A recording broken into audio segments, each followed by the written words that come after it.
Before you sit down to tuck into this documentary, why don't you grab yourself a snack? Open the fridge and peer on in. What do we have? Creamy yogurt, salty prosciutto, a nice Gouda cheese, kimchi, a six-pack of beer, wine, soy sauce, a jar of crunchy pickles. Each of these everyday foods and drinks have something in common. They are the product of two ancient and mysterious processes: fermentation and preservation. Smoking, curing, and salting our foods to preserve them, and using fermentation to harness the power of Earth's microbes, dramatically expanded our palates and altered the course of human history. And to think our love of these foods all started in our deep evolutionary past, when we were just a bunch of drunk monkeys.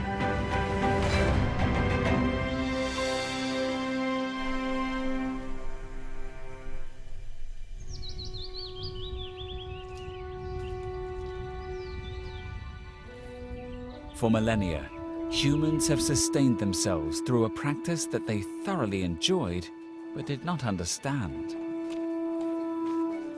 This was the mysterious alchemy of food preservation and fermentation. Author Sandor Katz has dedicated his life to studying this magical process. I like to refer to myself as a fermentation revivalist. The intentional practice of fermentation is extremely ancient, and of course the transformations were not clearly understood in a biological scientific way. Fermentation has been regarded as a sort of magic or alchemy. Despite its mystifying nature, fermentation has been an utterly essential process, integral to human survival. Almost every person in almost every part of the world eats and drinks products of fermentation every single day. One historian actually estimated that 1/3 of all food that human beings put into their mouths has been transformed by fermentation. There's always a practical benefit to fermentation. You take food from the season of abundance, and you use fermentation to get you through the season of relative scarcity. Cheese is a strategy for preserving milk. Salamis and hams and cured meats, these are all strategies for preserving meat. Sauerkraut, kimchi, and pickles, these are strategies for preserving vegetables. The food is not decomposing, and it's becoming more stable for either short or long-term preservation. And fermentation is valued across the world for other reasons. Fermentation produces powerful intoxicants, essential nutrients, and an array of strong, alluring flavors. Around the world, you have so many different cultural traditions, and it's part of the culinary landscape pretty much everywhere. And there is no greater example of the cultural significance of fermented foods than a 1,000-year-old favorite of Korea, kimchi. Chef Esther Choi serves her family's fermented recipes at her restaurant Mokbar in Brooklyn, New York. I think people make fun of Koreans for eating kimchi so often, and I think that is sort of true, so it's not even like a joke when if I don't eat kimchi with like every meal, I like freak out. That's because I ate it growing up like every single day. My kimchi that I make at Mukbar is modeled after my grandma's. We use 3 different types of fish sauces. I believe that's what makes our kimchi so flavorful and salty and delicious. Still remember my grandma kind of like feeding me kimchi, asking me how it tastes. I guess it was just like always embedded in my taste buds.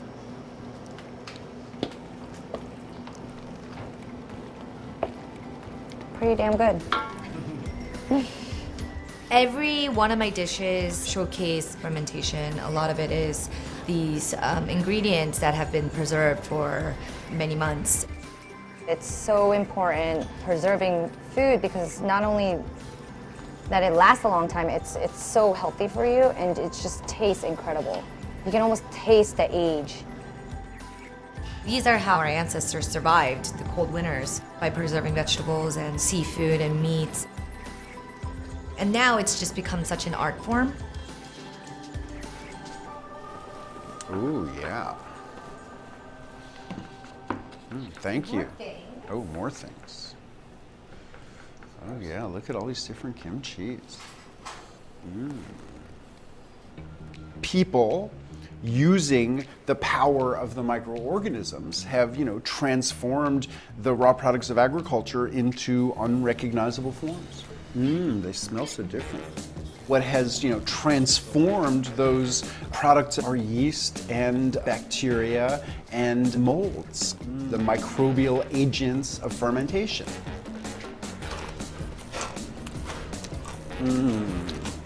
It's spicy, but it builds slowly.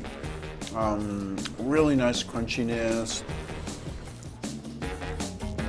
Every chopstick full that I'm eating literally contains millions of individual bacteria. Probably this has as many bacteria as there are people in New York City, possibly many, many more. How did our ancestors, who had no knowledge of the underlying power of microscopic bacteria and fungi, harness this phenomenon? It seems the answer is pure serendipity. We forget that our food's alive. We forget that everything we ever eat has an ecological story. And we forget that most of those stories are totally mysterious. This is evident in the rise of humanity's fluffy, carby obsession that became the pillar of civilization. Bread.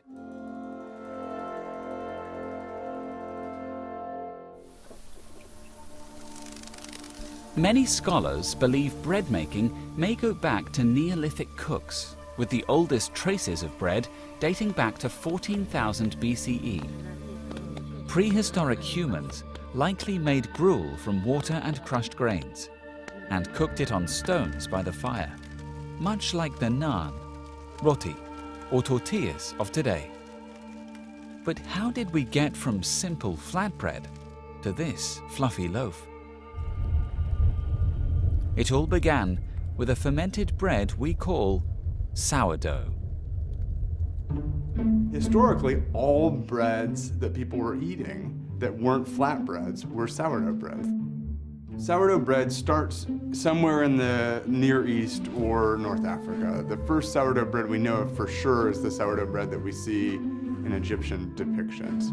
When you look at Egyptian drawings, there's a moment when all the bread goes from being like this to suddenly going to being round.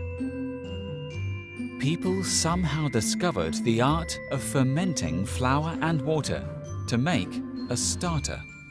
So when you mix water and flour, there are a bunch of microbes that suddenly get access to everything they need to grow. And those bacteria are what make sourdough bread sour. And so it's kind of this whole ecosystem. When wheat is planted, it is sure that whatever may be the setbacks, there will soon be bread. People named their starters, they passed them from grandparent to child to grandchild. Some starters are hundreds of years old. And so there's this great way in which our human stories are embedded in the story of the bread. Ecologist Dr. Rob Dunn launched a worldwide initiative to examine the mysteries behind humanity's oldest and most revered form of bread. He called it the Sourdough Project. So I'm an ecologist. Being an ecologist, a lot of my life focuses on the biology of daily life. And recently it's a lot of bread. I want to know the histories. When you make a starter out of water and flour, where are the microbes that are making that ferment coming from? Where did they come from in the Fertile Crescent when breads were first made? And how do we unpack all of that story? Rob and his team of scientists have collected sourdough samples from bakers around the world. They are sequencing the starter's DNA to unravel the microbial history of each loaf. So we have 1,000 samples from bakers around the world. Yeah. And we've identified which fungi and bacteria are in there in sort of a simple way. Yeah. But these are 100 of the most interesting samples. I want to know the histories. I want to pull those apart. But I also want to know, how do we take advantage of the histories and the rules of ecology to make better bread? In Copenhagen, renowned baker Lars Petersen is famous for his sourdough. The secret of good bread is a lot of passion. I just love eating bread. I've been raised on bread. The sourdough started here is like 6 years old.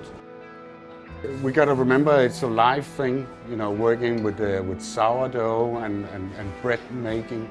So you have to put a lot of effort and passion into it. You have to nurse it every day, make sure it's happy, see how it develops, and then you have to be able to adapt the whole time. So the dough has its own life. It's really a challenge, but that's the only way you get a perfect bread. It's really great that we're going back in time now and taking all the skills, adapting them into this busy lifestyle we have these days, using a mill to grind your own flour. It's amazing, and I love it. We're nearly there. I have to move them around a bit. First I look at the bread. Is the crust? Is it nice and dark?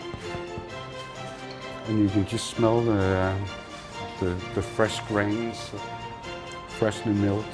It has a lot of flavor. Beautiful scoring, color is just beautiful. More or less the perfect sourdough bread.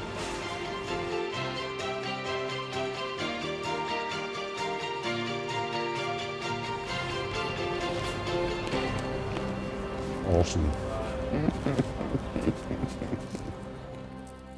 Bread making is one of the oldest examples of humans getting microbes to work for us. But this fermented, fluffy delight was not alone. It was perhaps even matched in historical importance by powerful elixirs, like beer and wine. And our predilection for strong drink may predate our own species. 10 million years ago, the ancestors of apes and men began to explore life on the ground. There, we found overripe fruit that had fallen and begun to ferment. This transformation, a result of naturally occurring yeast, produces ethanol or alcohol. It was a taste Homo sapiens evolved to love. The idea that early humans were fermenting things seems pretty likely, or sniffing out things that were a little bit fermented. We know that humans have a bunch of genes for dealing with alcohol that other primates don't. And we know that the first of those genes turns up really early in human evolution. And so it's possible pretty early we're looking for some funky stuff.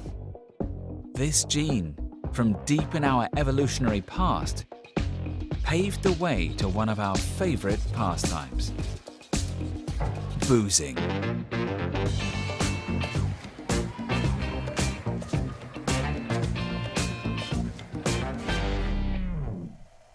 Our management of fermentation, I think, probably goes back to the origins of agriculture or just before.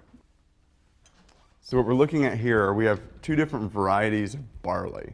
And barley, I think, is something we don't think about a ton now, but it's one of the first domesticated crops, domesticated in the Zagros Mountains at the edge of Mesopotamia.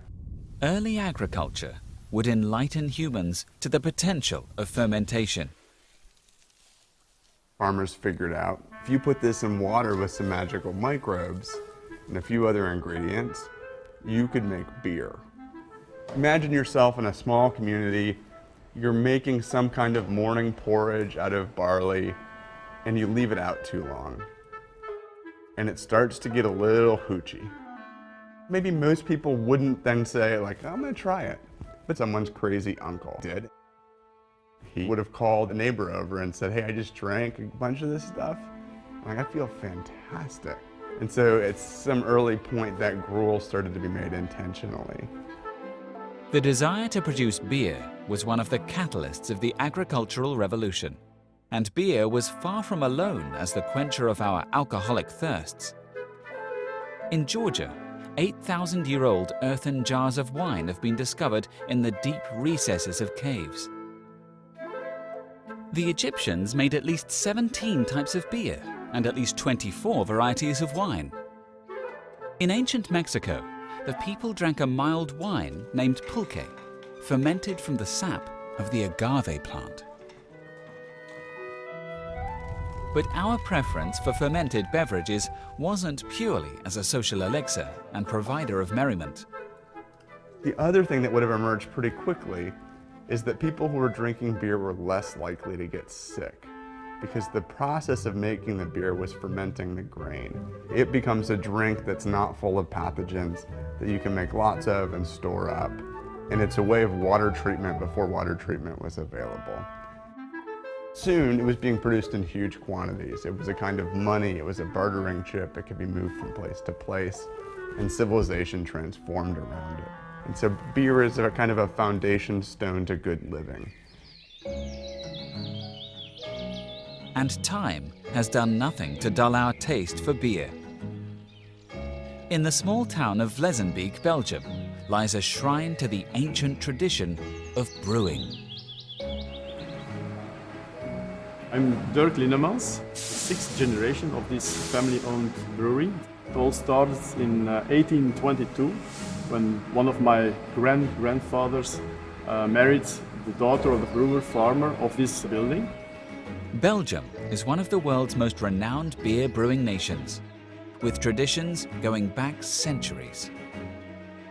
Lambic is the oldest beer of the world. Before people understand that yeast was responsible for fermentation, they already used these methods. It's based on spontaneous fermentation, so we do not add yeast. We use, in fact, the nature. We use the air from nature to inoculate sugar-rich extract from the grains in order to ferment the sugar into lambic. My name is Peter. I'm the brewmaster at Linnemans. I work now about 18 years. My father worked here all his career, more than 50 years. So lambic is in our blood. There's a big difference between a normal brewery and a lambic brewery. In a lambic brewery, every window, every door is open. The wild yeast is the most important thing in the whole brewery. In here, there are 86 different microorganisms. And the most important are those two, the Brettanomyces bruxellensis and Lambicus. In the beginning, they do nothing, but after 6 months, they start to do their job. In the worts, there are sugars. They will eat the sugars and they will transform the sugar into alcohol. And alcohol gives a taste to your beer. That's magic. For a lot of people who are drinking lambic for the first time, they will be overwhelmed by the complexity of a lambic. But if you can define all those tastes, then we will appreciate it. It's like tasting a good wine, in fact. To this day, beer is still one of the world's most popular beverages. In 2016, the global consumption was about 300 billion bottles of beer.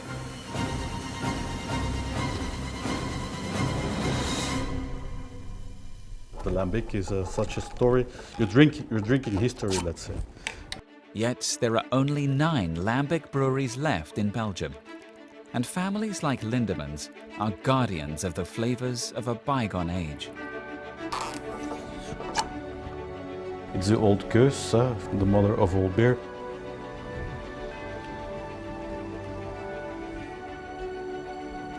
But it's a perfect thirst quencher in the summertime. It's well balanced, the sourness, very sparkling, very refreshing. Cheers. Bread and beer, I think we can kind of think of together. They changed our daily life, right? Because we came to appreciate them, we came to think they were wonderful. And they were all a way of storing food a little bit longer. They were a way of extending our ability to move and carry food with us. Ancient Rome couldn't have been ancient Rome without bread and beer. And so they allowed empire. We could connect a vast civilization with food. And that wasn't possible before.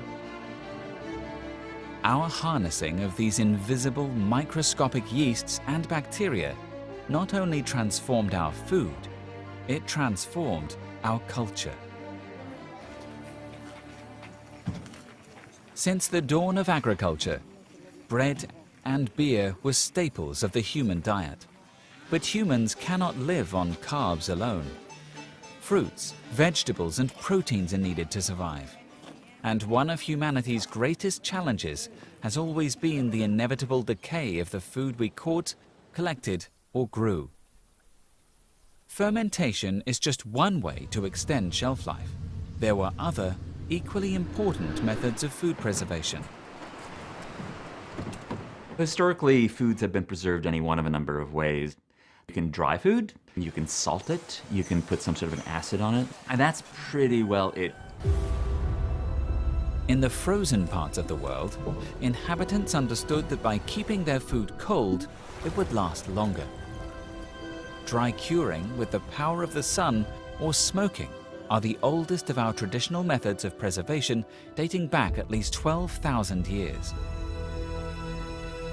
Pickling dates back at least 4,000 years, to people preserving cucumbers in the Tigris Valley. But there was one chemical commodity indispensable for food preservation and flavor: salt. Salt, I think, is best seen as an essential ingredient because it was a preservative. Without it, food would have just spoiled everywhere. Salt was essential for preserving meats. Without salt, you can't make cheese, so you can't preserve milk products. So salt would have been ubiquitous everywhere. Salt was essential. Humans need salt to survive, and our love of this tasty mineral affected the world in greater ways than just our nutrition. It became central to economies as well. Salt was one of the first things that was widely traded because people couldn't live without salt. So salt was used as a currency because you knew that a pound of salt was worth X amount of money. Salt routes crisscrossed the globe, from Morocco to Timbuktu, from Egypt to Greece. Salt traveled, and wealth followed. One of the important things to remember about the spice trade is what you're transporting. The advantage of transporting salt, for example, is you can put it on a ship, you can put it on a camel, you can put it on an ox cart, and you can transport it for 6 months, a year, and it doesn't spoil. Consequently, things like salt and silk and jewelry were the first things that could be used in long-distance trade.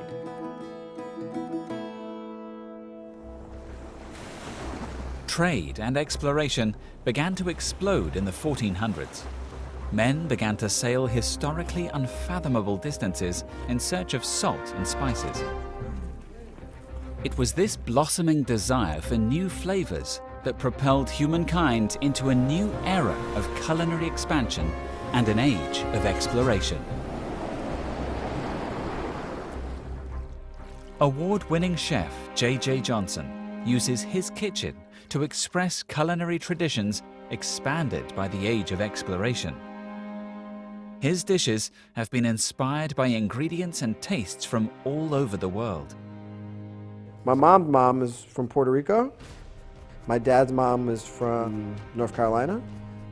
I learned majority of my cooking from my mom's mom, that's Puerto Rican. A lot of those flavors were like cumin, coriander, pink peppercorns, a lot of spices. Things that when you would walk through the kitchen, you would smell it and be like, ooh, what's that? What's cooking? With influences from Ghana, Barbados, Puerto Rico, and Harlem, JJ uses food to tell his story. My philosophy comes from the melting pots of the world. Migration impacts the way people cook. I'm pulling from these hubs of the world, people that have lived together for over hundreds of years and have created this unique cooking style. So the one thing that brought everyone together was the one common language, which is cooking. In this bowl, I have some black bass, some egg whites, chilies, cilantro, ginger, garlic. In my dredge, I have some rice flour, some smoked paprika, and then Jamaican curry. And I'm just gonna get this mixed up really nice. I cook with a lot of spices, and I think that helps bring that melting pot together. It's a huge part of culinary history, and I think people really forget about it.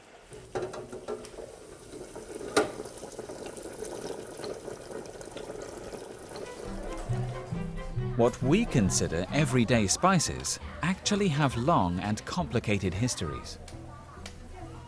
The quests for these spices were hugely influential in the history of human exploration and economies.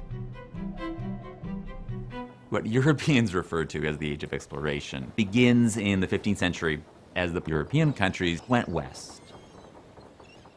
The expansion of Europe into Asia and the New World, which was motivated primarily by the spice trade, was that very, very first moment of having a genuinely globalized economy.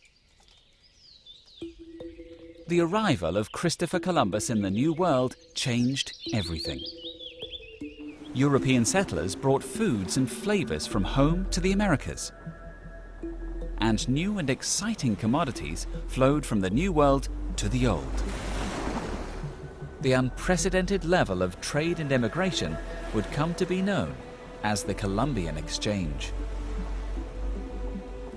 If you want to think about Europe without potatoes, if you want to think about Africa without cassava and without corn, if you think of Indian cooking without chili peppers, a native New World seasoning.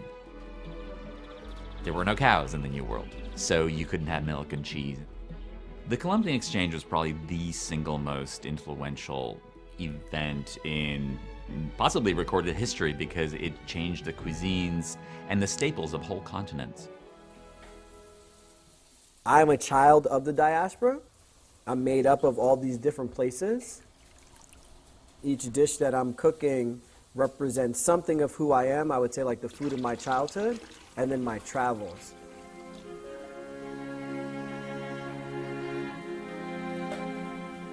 I think when a dish reflects a chef, it tastes better. Cooking to me is tracing the roots. When you're able to pull it all together, it tells a story. These flavors on this dish are from all around the world, but it's right here in New York City. And that's the story that I'm telling on a plate with all the spices and flavors together.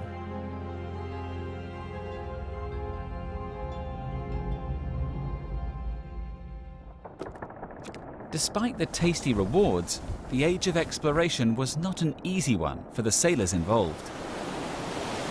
Ferdinand Magellan's fateful voyage is a study in the importance of food preservation and diversity of diet. Magellan was a Portuguese sailor who is tasked with finding the line that divides the Spice Islands, and the only way of doing this was to go around the world. The huge demand for spices meant there was the potential for great riches to be won. Explorers and merchants risked their lives in their quest to forge new trade routes. The problem for Magellan and his men was that the techniques of food preservation had not kept up with the advances in navigation. The early voyages were, for particularly the sailors, monstrous. They would be on that ship for months, 3, 4, 6 months. So the inability to preserve food was a huge impediment to the voyages, and so their diets on these ships, particularly the longer ones, would have been horrible. Meal options aboard his 16th century Spanish vessels would have consisted of beer, salted meat, and biscuits. Intrepid sailors were threatened not only by dangerous conditions, but their poor diets. There were nutritional problems, scurvy being the most famous one, when you had a large percentage of the population on board dying of scurvy, of the lack of vitamin C. You had death rates of 20, 30% sometimes. Magellan's journey also saw a tremendous loss of life to malnutrition. Long, difficult trip. Starts out with 5 ships, ends up with 1. They lose almost all of the people, almost all the ships, and Magellan himself. But in the process, they managed to get a nice hold full of cloves, which they're able to sell for more money than the whole voyage cost. It took another 200 years until Captain James Cook found a defense against scurvy. Another gift of fermentation: vitamin C-rich sauerkraut. Later, it was discovered that consumption of citrus fruits prevented scurvy. The British were the first to utilize this knowledge.